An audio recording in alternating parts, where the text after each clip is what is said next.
My 32nd birthday should have felt like a celebration. I had spent weeks preparing, making sure the dinner at Harbor and Hearth, one of the nicest restaurants on the Boston waterfront, would be flawless. The table was dressed in white linen, candles flickered in tall crystal holders, and the city skyline glowed just beyond the windows. I told myself this year would be different. My parents arrived first. My mother, Diane Bennett, kissed me on the cheek, her perfume cloying and sweet, her smile practiced and sharp. My father, Frank, offered the usual curt nod before settling stiffly into his seat. They made polite comments about the weather, but I knew better. Their eyes darted to the door, waiting for the real guest of honor. And, as always, he made us wait. Caleb, my younger brother, swept in nearly 40 minutes late, laughter spilling from him like it always did, with Ava clinging to his arm. She looked radiant, her designer boots clicking across the floor, her lips painted the shade of confidence. He greeted me with exaggerated warmth, kissing my cheek and whispering, "You're going to love my gift, Sofia." It wasn't unusual for Caleb to arrive late, empty-handed, and somehow still command all the attention. It was a role he had perfected since childhood. The star, the golden boy, the son who could do no wrong. My role, on the other hand, had been carved just as deeply, the dependable one, the one who paid, fixed, and absorbed. Dinner unfolded in the way it always did. My father asked Caleb about his latest plans, listening intently even when the answers were vague. My mother poured wine and beamed at Ava, who eagerly showed off her new designer sunglasses. Conversation skimmed across the surface, carefully avoiding any mention of Caleb's unpaid bills or the fact that his job hunt had stretched on for years. I had financed this dinner carefully, shuffling money between accounts, moving numbers in my spreadsheet until the totals balanced. That had become my quiet talent, making things stretch, making things work, even when I was the only one doing the stretching. My family never noticed. Or maybe they did and simply chose not to care. When the entrees arrived, I noticed the glint of a brand new watch on Caleb's wrist. Stainless steel, deep blue dial, luxury brand etched clearly for anyone to admire. My stomach tightened. It was the kind of purchase that explained the shortages that so often required my help. But I said nothing. I had learned long ago that calling Caleb out only made me look cruel. He was the charmer, the dreamer. I was the one who was too serious. Finally, the lights dimmed. The servers carried out my cake, 3 tiers, frosted in glossy chocolate, glowing with a crown of candles. The restaurant began to sing. For a moment, surrounded by that soft glow, I let myself believe the night was about me. Then my mother leaned close. Her voice was quiet, meant only for me, yet sharp enough to cut through the music. "You're jealous of your brother, aren't you?" The words sank like ice water through my chest. Jealous of Caleb. The brother whose rent I had secretly covered for months. The brother whose phone bill quietly drafted from my account. The brother who lived his carefree life while I bent mine to make it possible. My smile didn't falter, though the candles flickered between us. I looked at her. At the carefully painted lips, the eyes that had never seen me clearly. And something inside me hardened. "No, Mom," I whispered back, steady and sure. "But from now on, he can pay for his own life." Caleb chuckled, waving a hand as though I'd made a joke. "Sophie, relax. We'll talk later." I set my napkin on the table, my voice calm, deliberate. "Later is the reason this has gone on for years," my mother hissed. "Not tonight." But it was exactly tonight. I laid down enough cash to cover my share of the meal, then stood. No speeches, no excuses. Just the quiet decision that enough was enough. The night air outside was cold, sharper than I expected, and it filled my lungs like freedom. Through the window I could see them, still sitting at the glowing table. From a distance, they looked perfect. The kind of family other people might envy, but I knew the truth. I had always known the truth. When I reached home, I opened my laptop and pulled up the spreadsheet I had maintained for years. It told the real story of our family. Line after line of expenses. Rent transfers, phone bills, utilities, credit cards, even streaming subscriptions. All tied to one name, Caleb Bennett. My fingers hovered only for a second. Then, one by one, I began cutting the ties. Rent, canceled. Utilities, removed from my account. Phone plan, transferred. Credit card, revoked. Subscription logins, changed. Each confirmation felt like a chain snapping. By midnight, the ledger looked different, cleaner, lighter. For the first time in years, I saw numbers that belonged to me alone. My phone buzzed endlessly on the counter. Caleb calling, then my mother, then Ava's passive-aggressive texts. I let them pile up. Their noise no longer reached me. When I finally turned out the light, I didn't make a wish. I didn't need to. The wish had already come true. For the first time in my life, I had given myself permission to stop caring everyone else, and I wasn't about to stop now. The morning after my birthday began with the sound of my phone buzzing against the nightstand. It was early, too early for anything except emergencies. But the screen lit up with a name that was anything but urgent. Caleb, again. I rolled onto my back, staring at the ceiling while the vibration droned like an alarm I refused to answer. 10 missed calls, then 11. A string of messages followed, each one more frantic, more indignant than the last. Cal, what the hell, Sophie? You froze my rent payment. Cal, you can't just do that without warning. Cal, call me back now. I silenced the phone and carried it into the kitchen, setting it face down on the counter while I brewed coffee. The rich smell filled the apartment, warm and grounding.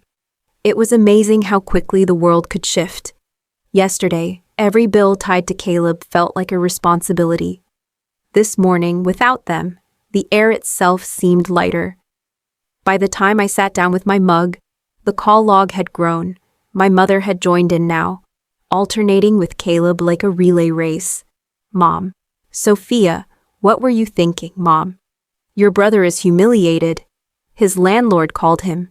Do you know how embarrassing that is? Mom, this isn't how family behaves.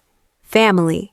She wielded the word like a weapon, but I had carried it as a burden for far too long. By mid-morning, there was a knock at my door. Not a polite tap, but the insistent pounding of someone who believed access to my life was their right. I didn't need to look through the peephole. I opened the door to find Caleb standing there, shoulders squared, his jaw tight. Behind him, Ava crossed her arms, her expression caught between annoyance and disbelief. What the hell is wrong with you? Caleb demanded, stepping inside without waiting for an invitation. His voice was sharp, but beneath it I heard the panic. Do you have any idea the mess you've caused? My landlord threatened eviction. My card got declined at the gas station. I can't even log into Netflix.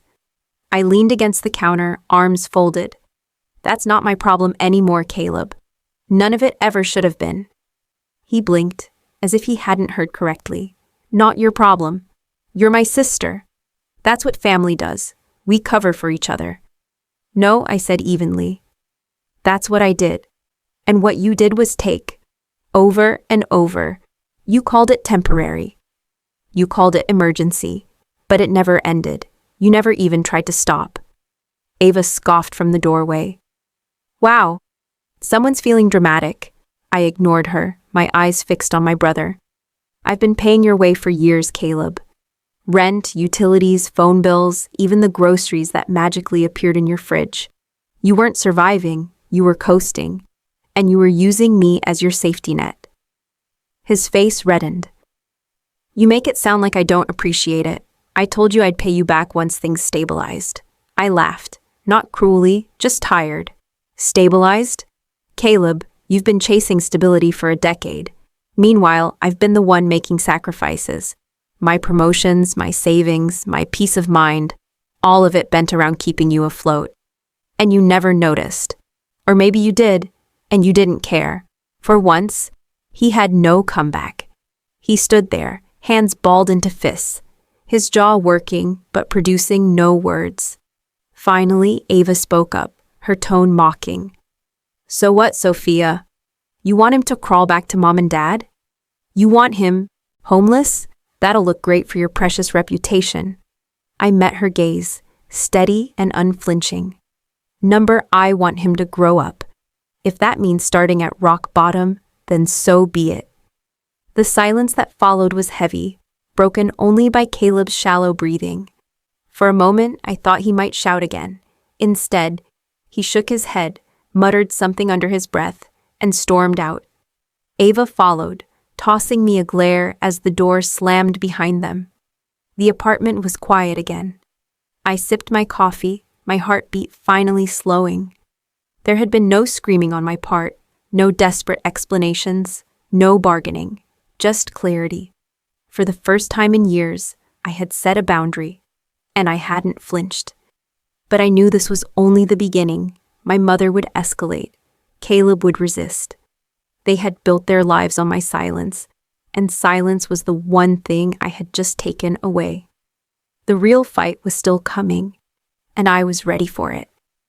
It didn't take long for my mother to strike. Less than a week after my birthday, I received her invitation, though invitation was too generous a word. It was a summons. Family dinner, Sunday, 7 o'clock. Don't be late, no pleasantries, no question marks. Just the certainty of a woman who expected to be obeyed. I considered ignoring it, but deep down I knew better. Diane Bennett did not let things go. If I refused her now, she would only escalate. Calls at work, visits unannounced, whispered complaints to every relative within reach. She would paint me as ungrateful, cold, selfish. She had done it before. So, Sunday evening, I drove to my parents' house, the same colonial two-story I had grown up in. The lawn was still perfectly trimmed, the porch light glowing like a watchful eye. Inside, everything smelled of pot roast and furniture polish, as though time itself had been scrubbed and reset. Finally, my mother said, greeting me at the door with a smile that didn't reach her eyes, "We were beginning to think you'd lost track of your family completely." My father gave me his usual nod from the living room armchair, his newspaper folded neatly in his lap. Caleb was already at the table, slouched back with his phone in hand. Ava perched beside him like an accessory. Dinner began stiffly. My mother filled the silence with updates about neighbors, her book club, the latest social events. She asked Caleb how he was coping with everything, and clucked sympathetically at his vague answers. No one asked me anything. Finally, she turned to me, her eyes sharp, her tone carefully measured. "Sophia, I have to ask, what exactly were you thinking, cutting your brother off like that? Do you realize the position you've put him in?" I set down my fork, choosing my words carefully. I was thinking it wasn't my job to carry him anymore. He's 30 years old, Mom. He should be able to manage his own life by now. Her gasp was quiet but theatrical. "How can you say that? He's your brother. Family is supposed to help each other." "I did help," I said, steady but firm. "For years. I helped so much I nearly lost myself in the process. But it was never enough, was it? Because every time I helped, there was always something else waiting behind it." Caleb shifted uncomfortably, but didn't look up from his phone. Ava smirked into her wine glass. My father cleared his throat. "Maybe this isn't the place." But my mother cut him off with a sharp glance. "Don't you see, Sophia? This isn't about money. This is about loyalty, about love. Your brother has been through so much, and you—" She leaned forward, her voice dropping to that familiar whisper, as if words carried more weight when spoken in secret. "You've always resented him. That's what this really is." Something inside me snapped then, not with anger, but with a clarity so sharp it almost hurt. "No, Mom," I said, my voice calm, almost quiet. "I didn't resent him. I resented you. The way you made excuses for him, the way you turned a blind eye when he used me, the way you told me my worth was measured by how much I could sacrifice. I spent years believing that if I just gave a little more, maybe you'd finally see me. But you never did. You only saw him." The words hung in the air like smoke. For once, my mother didn't have an immediate reply. Her lips parted, then closed again. Caleb finally set down his phone, his face red. Ava shifted, suddenly less amused. My father looked away, his jaw tight, as though the truth was something he couldn't quite bear to witness. I pushed my chair back and stood. "I came here tonight because I knew you'd call it betrayal if I didn't. But I won't sit here and be guilted back into a life that drained me. I've made my choice. If that disappoints you, so be it." The room was silent as I walked to the door. My mother's voice followed me, brittle and sharp, but it no longer carried the power it once did. "You'll regret this, Sophia. You'll regret turning your back on family."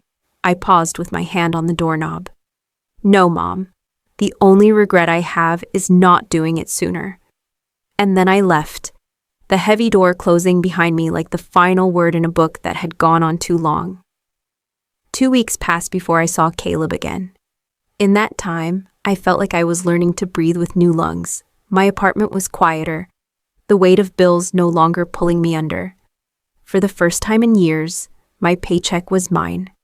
I could buy groceries without rationing, walk into a store without calculating what Caleb's expenses would leave me with. It was liberating, but freedom rarely comes without a price. The invitation arrived in the form of a phone call from my Aunt Margaret. "Sophie, darling, you'll be at the anniversary party next weekend, won't you? It wouldn't be complete without you." I hesitated. Family gatherings had become battlegrounds, and after the showdown with my mother, I knew exactly what awaited me. Still, Aunt Margaret had always been kind, and refusing her would feel cruel. "Of course," I said, even as my stomach knotted. The venue was a rented hall downtown, decorated with white lights strung across the ceiling and tables covered in silver linens. The Bennetts were out in full force. Uncles, cousins, family friends, all gathered in a haze of laughter and wine. I arrived alone, in a simple navy dress. The air buzzed with chatter, but I could feel eyes flicking toward me, whispers trailing in my wake. Word of my decision had traveled quickly. In a family like ours, news spread faster than fire. Caleb spotted me almost immediately. He was dressed sharply, a suit that looked more expensive than anything he could afford on his own. Which meant someone else had paid for it, probably Ava. She hovered at his side, perfectly composed, her smile edged with malice. "Well, look who decided to show up," Caleb called loudly enough for half the room to hear. He raised his glass, drawing attention toward me. The prodigal sister, making her grand entrance. Conversations faltered, heads turned. The spotlight was exactly where he wanted it. I forced a smile, refusing to flinch. "Hello, Caleb," he grinned. The kind of grin that meant trouble. "So tell me, how's it feel to be free? Must be nice, cutting off your own brother." "Cold, sure, but hey, at least your bank account's happier." Laughter rippled from a few relatives. Others looked uncomfortable, glancing between us. My mother, standing nearby, sipped her wine and said nothing. My father stayed seated, stone-faced. I felt heat rise in my chest, but not the old familiar shame. This time, it was resolve. I set my clutch on the table beside me, stood tall, and met his gaze head on. "You're right, Caleb. My bank account is happier. But you know what else is happier? My mind, my health, my life. Because for years, I carried responsibilities that weren't mine. I paid your rent while you bragged about your nights out. I covered your bills while you showed off watches and suits. I even gave up vacations, promotions, and chances to move forward because I was too busy dragging you along. So yes, I feel free. And I should have done it a long time ago." The room went silent. Forks stilled. Glasses hovered midair. Caleb's face flushed crimson. "You're exaggerating. You're making me look bad in front of everyone." I let out a small, humorless laugh. "I don't have to make you look bad, Caleb. You've done that yourself. All I ever did was protect you from the consequences." A murmur rippled through the crowd. Some relatives nodded, their expressions thoughtful, as if pieces of a puzzle were falling into place. Others avoided my eyes, uncomfortable with the raw truth on display. Ava's smile cracked, her hand tightening on Caleb's arm. "This is pathetic," she hissed, dragging him a step back. But the damage was already done. For the first time, Caleb had been exposed not in private, not behind closed doors, but in front of the very audience he relied on for admiration. My mother's face was pale with fury. She moved toward me, her voice sharp. "That was unnecessary, Sofia. You didn't need to humiliate your brother." I turned to her, my voice calm but unyielding. "You've spent years pretending everything was fine while I quietly sacrificed myself. You thought silence was loyalty, but silence was the very thing that enabled this. If you call truth humiliation, that's on you." I didn't wait for her reply. I lifted my clutch, squared my shoulders, and walked away from the table. The whispers rose behind me, but I didn't care. Outside, the cool night air wrapped around me like a shield. For once, I wasn't the one carrying shame out of a family gathering. This time, I had left it with the people who deserved it. And deep inside, I knew this was only the beginning. Caleb and my mother would not forgive me for breaking the script. They would come at me harder, sharper. But for the first time, I welcomed the fight. Because I wasn't just surviving anymore. I was reclaiming myself. The fallout from Aunt Margaret's anniversary party spread faster than I expected. Within days, texts trickled in from cousins and relatives, each one colored by the side they had chosen. Some praised me quietly, admitting they'd always suspected Caleb was taking advantage. Others scolded me, echoing my mother's words about loyalty and family, but none of it surprised me. What did surprise me came at work. I had just finished a presentation for a major client when my manager, Evelyn, called me into her office. She was a sharp, composed woman who rarely wasted time on small talk. When she gestured for me to sit, my pulse quickened. "There's something I think you should be aware of," she began, folding her hands on the desk. "We received an anonymous email this morning. It contained accusations about your financial behavior, that you've been misusing funds, borrowing money from family, covering up debts." I froze. My first thought wasn't shock. It was recognition. I knew exactly whose fingerprints were on this. Evelyn studied me carefully. "Now, I know your work here speaks for itself. Your reports are clean, your accounts spotless. But optics matter, Sofia. When clients hear whispers about money, it makes them nervous." I took a slow breath, steadying my voice. "It wasn't anonymous. It was my brother, Caleb." Her eyebrows rose. "Your brother?" "Yes," I said firmly. "He's been financially dependent on me for years. Rent, bills, you name it. I finally cut him off, and he didn't take it well. So now he's trying to tarnish my reputation the only way he knows how." Evelyn leaned back in her chair, considering me. For a moment, the silence stretched heavy between us. Finally, she sighed. "Families," she said, almost to herself. Then, meeting my eyes, she added, "I'll document this conversation. We'll treat the email as malicious. But Sofia, protect yourself. Don't underestimate how far resentment can push people." I nodded, gratitude swelling in my chest. Evelyn had always been fair, but this was more than fairness. This was trust. Still, her warning clung to me long after I left her office. That evening, I found Caleb waiting outside my apartment building. His posture was casual, but his eyes gleamed with the satisfaction of someone who thought he'd struck a nerve. "Hey sis," he said, smirking. "Rough day at the office?" I didn't stop walking. "If you're here to gloat, don't waste your time." Evelyn saw right through it. His smirk faltered, but only for a second. "I don't know what you're talking about." I turned, facing him fully now. "You tried to sabotage me, Caleb, but here's the thing. My career is built on integrity. Every dollar, every report, every deal is clean. You can't smear me with your mess. The only person you've exposed is yourself." For the first time, I saw something flicker in his expression. Not anger, not arrogance, but fear. He masked it quickly, straightening his shoulders. You think you're so perfect, Sofia. You think you're better than me. I shook my head. I don't think I'm better. I just think I'm done being worse off because of you. I left him standing there, his words hanging useless in the air. My hands trembled slightly as I unlocked my door, but my heart beat steady. Inside, I sank onto the couch, exhaustion pressing against me. This wasn't just a sibling spat anymore. Caleb had crossed a line, dragging my career, my independence, into his battle.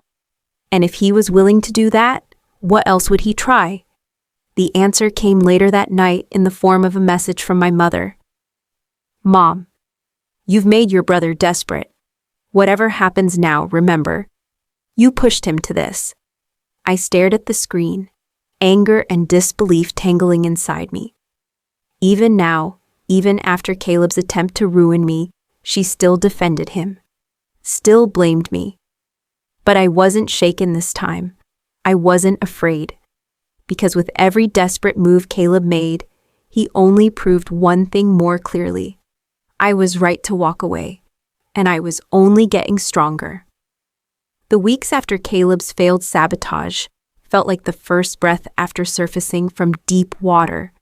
For years, I had been drowning under responsibilities that weren't mine, and now, with every day that passed, I felt myself rising higher, steadier. I noticed it first in the small things. The hum of my apartment no longer felt heavy with unspoken tension.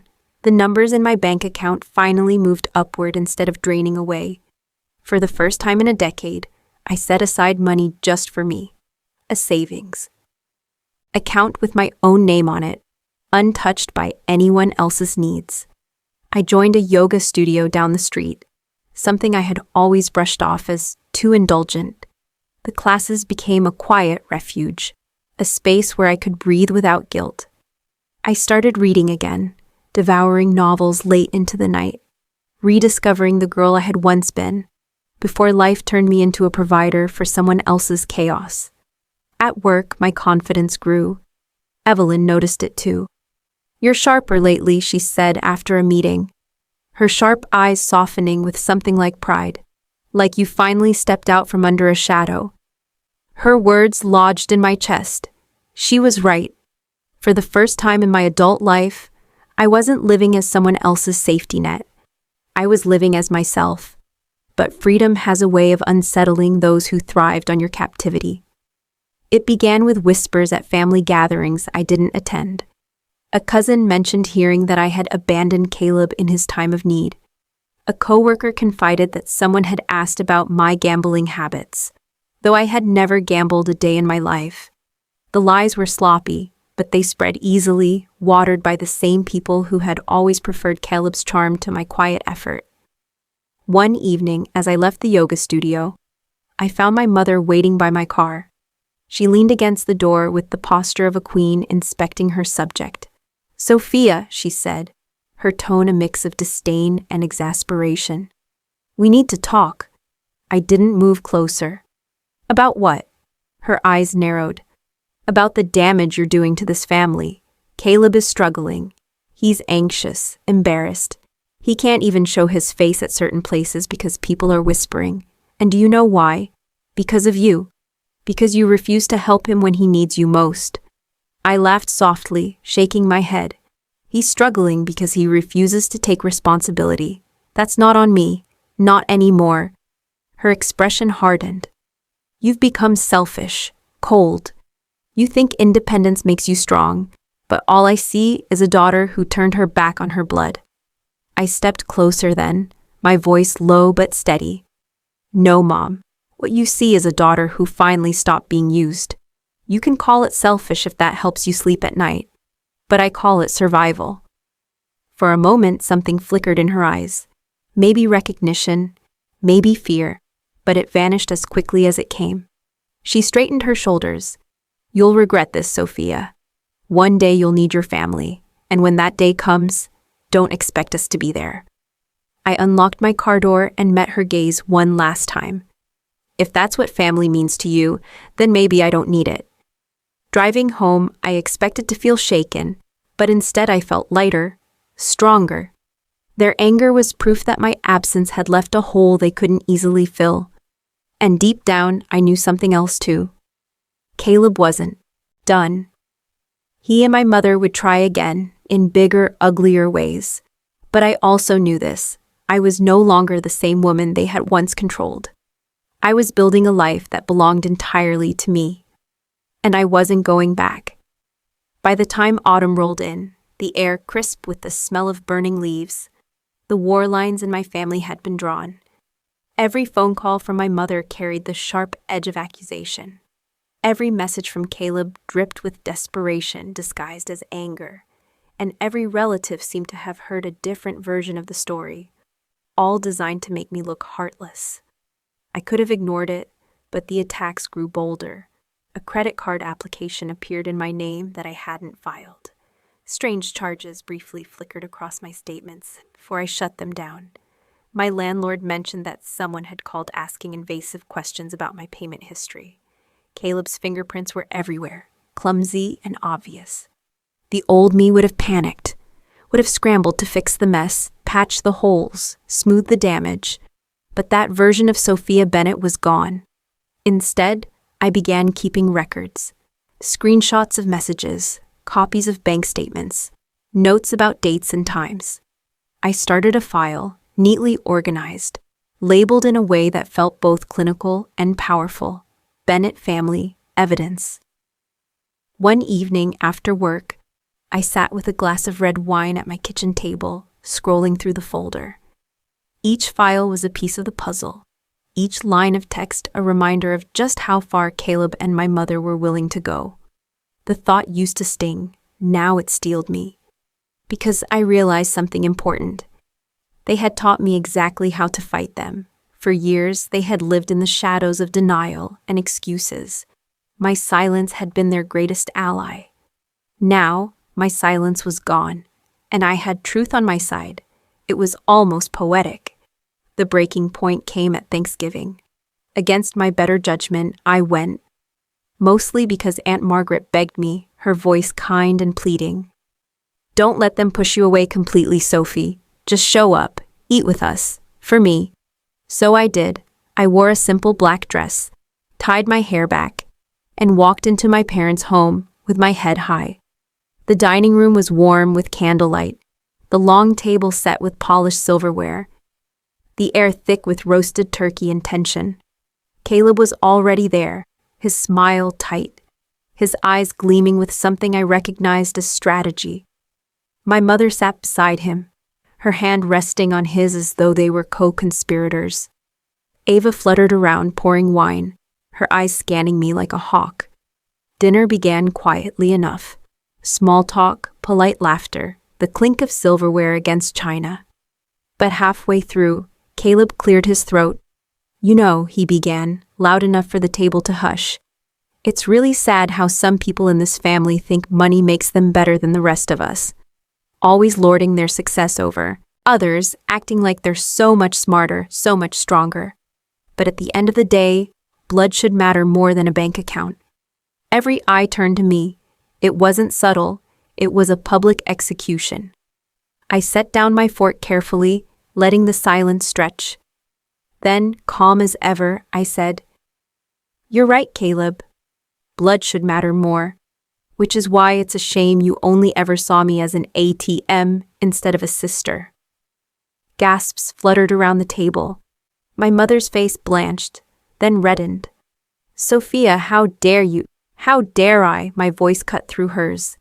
Even but sharp. How dare I point out the truth? I carried Caleb for years. Rent, bills, groceries, all of it. I sacrificed my own life so he wouldn't have to grow up. And instead of gratitude, I get lies, sabotage, and a smear campaign. If blood mattered so much, maybe you both should have treated me like family instead of a convenience. The table was silent. Even my father, usually stone-faced, stared at his plate with something like shame. Caleb's jaw tightened. You're trying to ruin me. No, I said, standing. You've been ruining yourself for years. I just stopped covering for you. I looked around the table, meeting each gaze one by one. If anyone here still believes I'm the villain in this story, then ask yourself, who benefited from my sacrifices? Who gained while I lost? And who's angry now that I finally said no? No one spoke. The silence was deafening, broken only by the crackle of the fireplace. I left my napkin neatly on the table, straightened my dress, and walked out. The night air was cold, biting against my cheeks, but it felt cleaner than the suffocating room behind me. Driving home, I realized something had shifted. They weren't just angry anymore. They were afraid. Afraid of the truth. Afraid of losing control. Afraid of a world where I refused to play the role they had written for me. And fear, I knew, made people reckless, which meant it was time for me to prepare my final move. After Thanksgiving, something inside me settled into place. I was done reacting. For too long, Caleb and my mother had dictated the terms. I was either defending myself, cleaning up their messes, or absorbing their blame. But now I wasn't playing defense anymore. I was playing offense. The evidence folder on my laptop grew heavier with each passing day. Screenshots of Caleb's late-night messages demanding money. Records of payments that had left my account and landed in his. Copies of texts from my mother, urging me to just help him one more time. It wasn't just a record of financial abuse. It was a history of manipulation. Written in their own words. But revenge, I knew, wasn't about lashing out. It wasn't about anger. It was about timing, about truth, about letting people see what had always been hidden. So I began quietly preparing. The first step was confiding in people who mattered, not family, but allies who had no reason to doubt me. Evelyn, my manager, already knew part of the story. One afternoon, I shared more.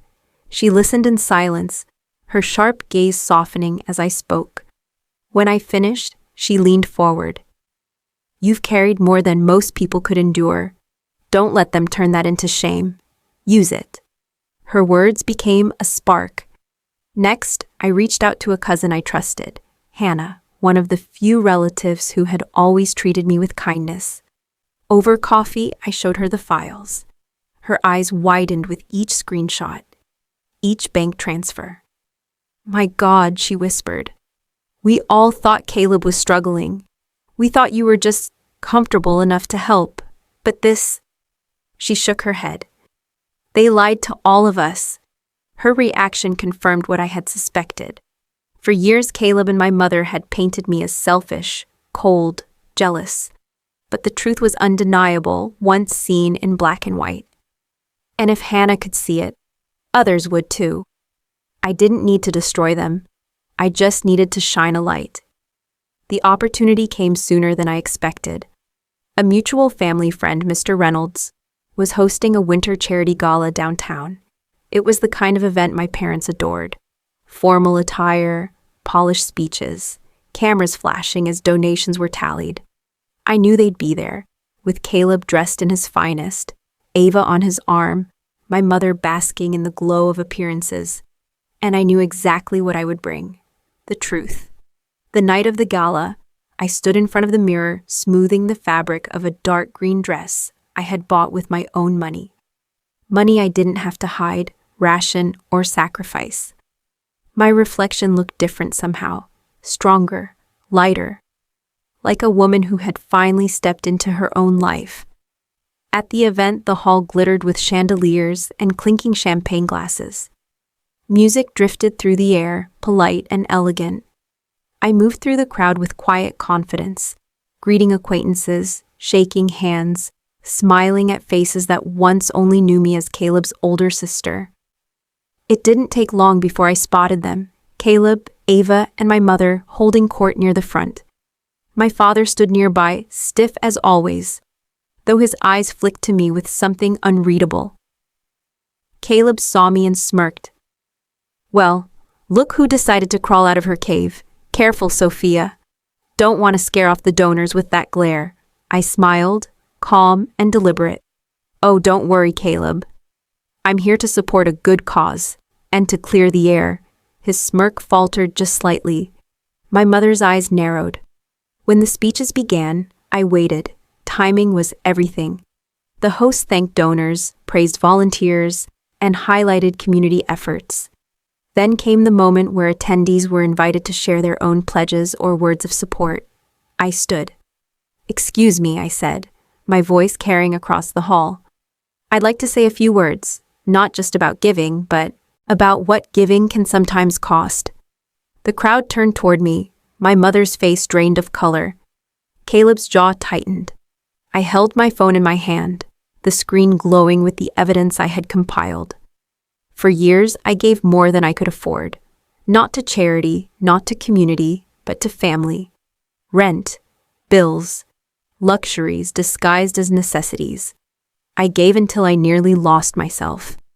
And when I finally said no, I was called selfish, cold, jealous. A murmur rippled through the audience. I turned the screen outward, showing a few nearby guests the string of texts, the transfers. Whispers spread like wildfire. But tonight, I continued, my voice steady. I want to make something clear. Giving without boundaries isn't love, it's exploitation. And I refuse to play that role any longer. I didn't say Caleb's name. I didn't have to. The truth was written all over my family's faces. The room buzzed with whispers, eyes flicking between me and the table where Caleb sat, pale and furious. My mother's hand clamped onto his arm, her nails digging in. Ava looked away, embarrassed. I smiled, lifted my glass, and finished simply. Real giving lifts people up. It doesn't chain them down. The applause was polite, tentative at first, then growing as others caught the weight of my words. I sat, calm, my pulse steady. Across the room, Caleb's mask cracked. For the first time, he looked small. And I knew then. The tide had turned. The gala was the beginning of the end. After that night, the whispers no longer worked in Caleb's favor. Relatives who once nodded along to my mother's complaints now avoided her. Friends who once praised Caleb's charm began questioning how he really lived. The truth had slipped out, and no matter how they tried, they couldn't stuff it back in. But Caleb was nothing if not persistent. And desperate men rarely stop digging when they're already in a hole. The first sign came 2 days later. I received a notice from my bank. Someone had attempted to access my account from an unfamiliar device. The attempt failed, but the timing was no coincidence. Then, at work, Evelyn quietly pulled me aside. "Your brother called reception," she said, her voice tight with disapproval. "Tried to pass himself off as a client to get through to you. Security flagged it." I felt my stomach twist, not with fear, but with the bitter recognition of a pattern. Caleb was unraveling, his schemes growing sloppy. Still, his recklessness had the potential to cause real damage. That evening, my phone lit up with his name again. This time, I answered. "What do you want, Caleb?" My voice was cold, flat. His tone came fast and sharp, words spilling like venom. "You think you've won? You think people believe you? They're laughing at you, Sofia. You embarrassed yourself at that gala. Everyone knows you're just bitter, just jealous." "Jealous?" I cut in, my patience gone. "I stopped funding your life. I stopped being your crutch. That's not jealousy, Caleb. That's survival. You can spin it however you want, but the truth is out there now. People see you for what you are." His voice cracked, the mask slipping. "You ruined me."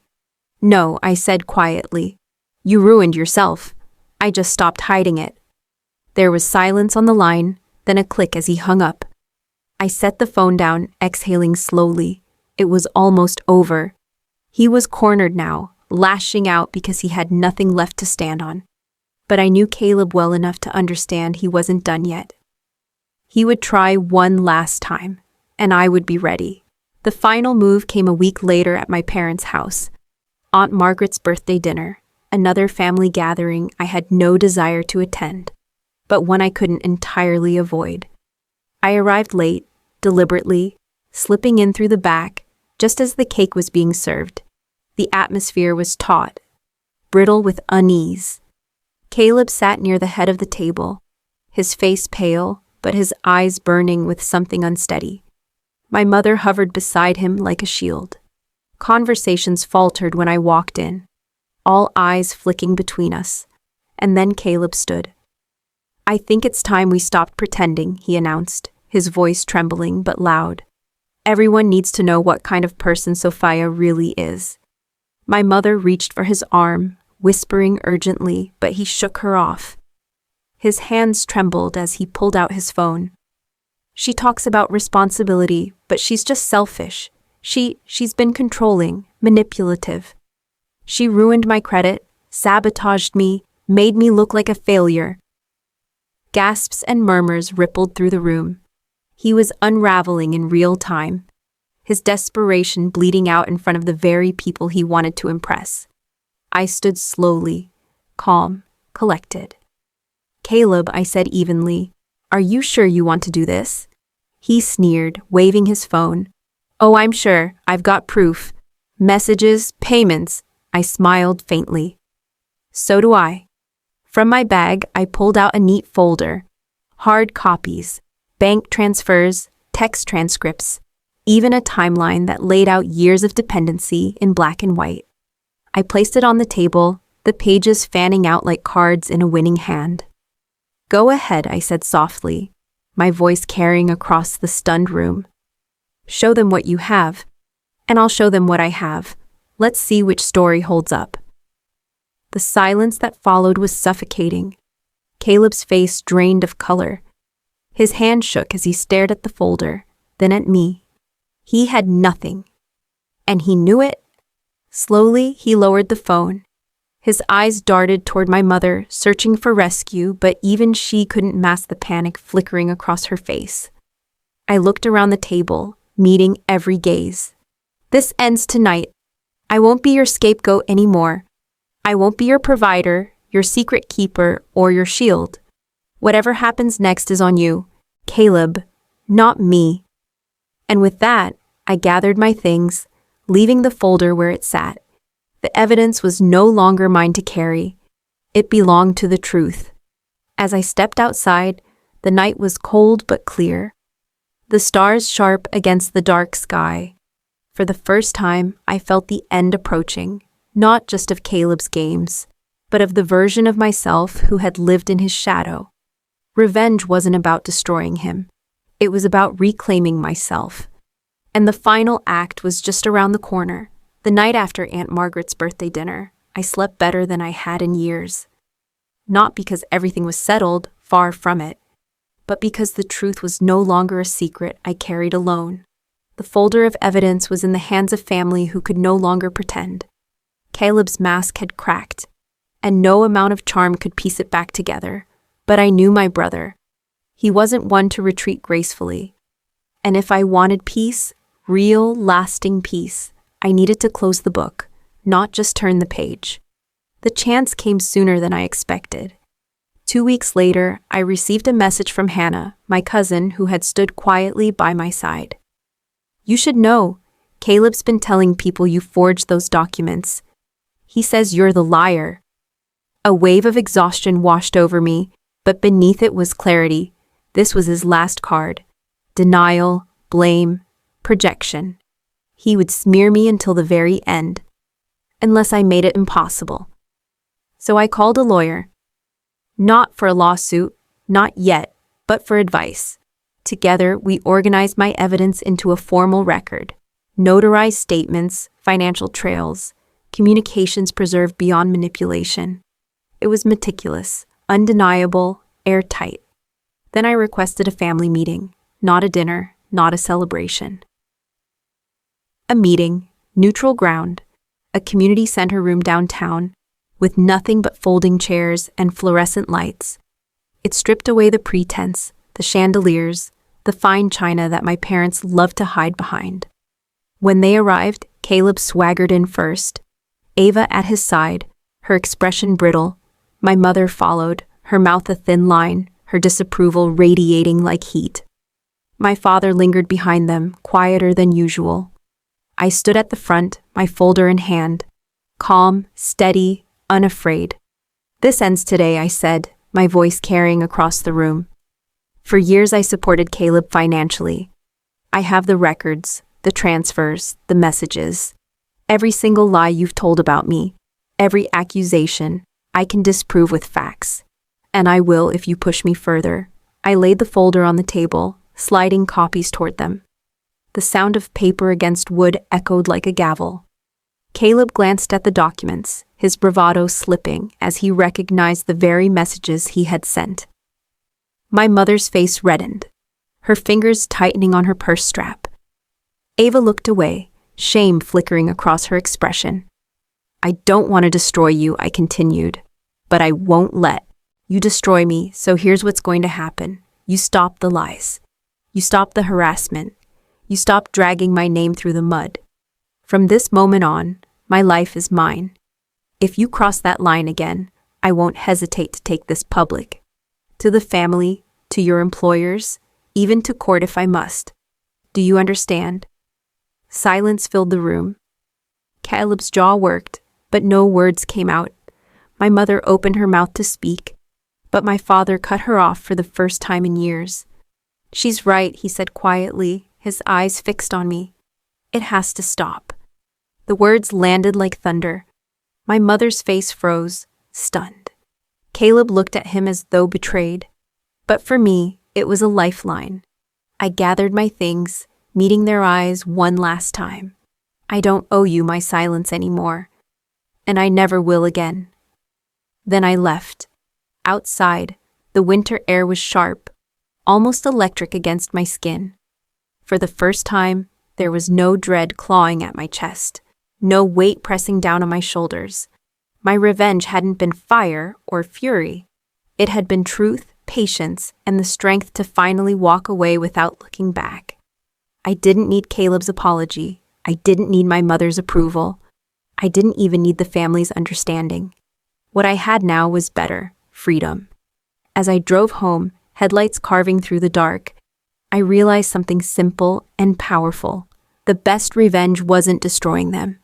It was becoming untouchable, and I had